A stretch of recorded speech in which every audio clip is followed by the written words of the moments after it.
सबसे पहले जिसका भी हम एसआईआर फॉर्म जब भरेंगे, जो 40 वर्ष या 40 से ज़्यादा हो गए हैं उनके लिए, तो ये सारी जानकारी जो होगी इसमें ऊपर वाली जो भी है ये जानकारी ऊपर की, इसमें करंट जानकारी होगी। सबसे पहले उनकी जन्म तिथि लिखेंगे, जन्म तिथि मान लीजिए ये इतना है, 40 से 40 साल से ऊपर वाले की। उसका आधार संख्या लिखेंगे, उनका मोबाइल नंबर लिखेंगे, उनके पिताजी का नाम लिखेंगे, उनका वोटर आईडी संख्या लिखेंगे पिताजी का, जो भी है 10231578 9 जो भी है, इस तरह से लिखोगे। उनकी माँ का नाम, जैसे मान लीजिए उनका माँ का नाम अज़मतुन्निसा या जो भी नेम है, वो नाम लिख देंगे सबसे पहले। या फिर लिख दिया, उनका भी वोटर आईडी संख्या लिख दो यहाँ पे, YFZ जो करंट वोटर आईडी संख्या है इससे 10587324 जो भी है, एग्जाम्पल के तौर पे। उसके बाद अगर इनकी शादी हो गई, चूँकि 40 साल के हैं, हो सकता है कि शादी हो गई। अगर शादी हो गई तो अगर वो मेल है तो अपनी पत्नी का नाम, अगर वो फीमेल है तो अपने पति का नाम लिखेंगे यहाँ पर। मान लीजिए ये मेल है तो इनके पत्नी का नाम इसमें दर्ज होगा। जैसे मान लीजिए कोई भी नाम लिख दीजिए,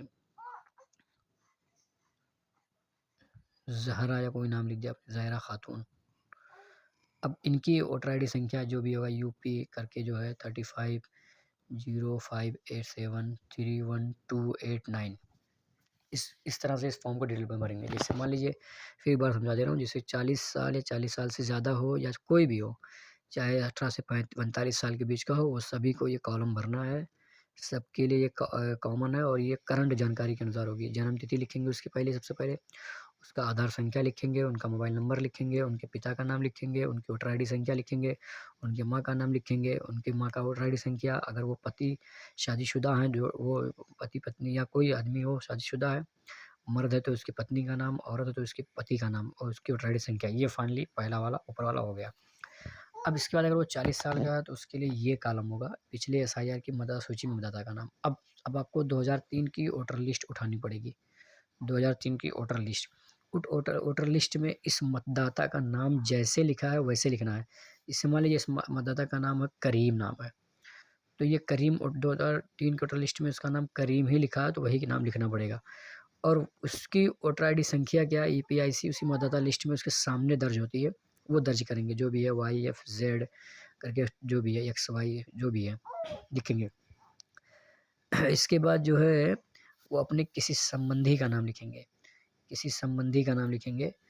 अब वो संबंधी का नाम, पति का नाम, जैसे मान लीजिए कोई औरत है तो अपने पति का नाम लिखेगी, अपने पिता का नाम लिख सकता है। तो जो भी लिखेंगे, जैसे मान लीजिए उन्होंने अपने पिता का नाम लिखा अब्दुल रहमान, अब्दुल रहमान इन्होंने लिख दिया यहाँ पे। तो उनका संबंध इस शख्स से, इनका संबंध क्या है, यहाँ लिखना पड़ेगा पिता। उसके बाद जिला लिख दो अपना, यहाँ पे सिद्धार्थ नगर, और यहाँ पर अपना राज्य लिख दो उत्तर प्रदेश, यहाँ पर विधानसभा क्षेत्र डुमरियागंज। अब उसकी 2003 की वोटर लिस्ट में विधानसभा क्षेत्र संख्या जो है 154 जो संख्या है वो देख करके आप दर्ज कर सकते हो। भाग संख्या इस वोटर का, वहीं वोटर लिस्ट में 2003 में भाग संख्या भी है, 188 है, क्या है जो भी वो देख सकते हैं। वोटर लिस्ट में सबसे ऊपर दर्ज होगा, वोटर 2003 की वोटर लिस्ट में सबसे ऊपर लिखा गया है। उसके बाद उसका क्रम संख्या जो है उस वोटर की, इस करीम जो वोटर है इसकी क्रम संख्या भी यहाँ लिखी होती है। यहाँ पर जो है वोटर का क्रम संख्या इसमें लिख दोगे, जैसे मान लीजिए 343 है। इस तरह से फाइनली ये फॉर्म सबमिट हो जाएगा।